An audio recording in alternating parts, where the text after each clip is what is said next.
Hey everyone, good morning. Hope you have a blessed day today. Hope you were able to sleep at ease last night knowing God was watching over you. We're blessed with another day. And not only is it a blessing to wake up, it's a blessing waking up without any kind of notification that a family member is going through something or went through something last night. Because that happens. I mean, life is life. Sometimes we wake up and we got a missed call or a message, a notification letting us know bad news. And then there goes the mornings, which is the majority of the time where there's no notifications of any kind of bad news. And some of us take that for granted. The fact that you could brush your teeth, that's a blessing. It's a privilege. And not everybody has that, so we got to remind ourselves of that everything that we have is a blessing, because not everyone has everything we have. And some people want what we have. Some people want the problems of having to clean up their home because they don't have a home, and some of us complain about that. Either way, that's not what I wanted to share with you guys today. I wanted to talk about temptation. It's just something that it's real. It's real, number one. It's something that we struggle with on a daily basis. Even those of us who are further ahead on this journey to God's kingdom, not just the ones that are barely starting into God's kingdom.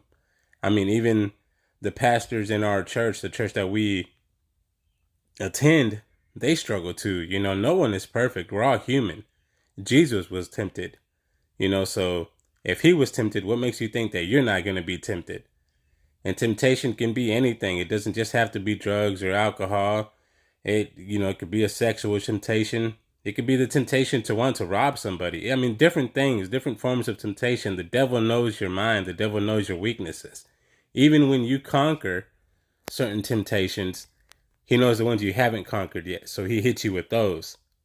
This is real. This is the truth. So we got to be aware of it. And we got to remind ourselves that temptation only brings us a temporary joy.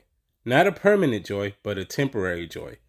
Jesus, on the other hand, not only saves us from our temptations, not only saves us from the sins that we've already committed, but he brings us a permanent joy.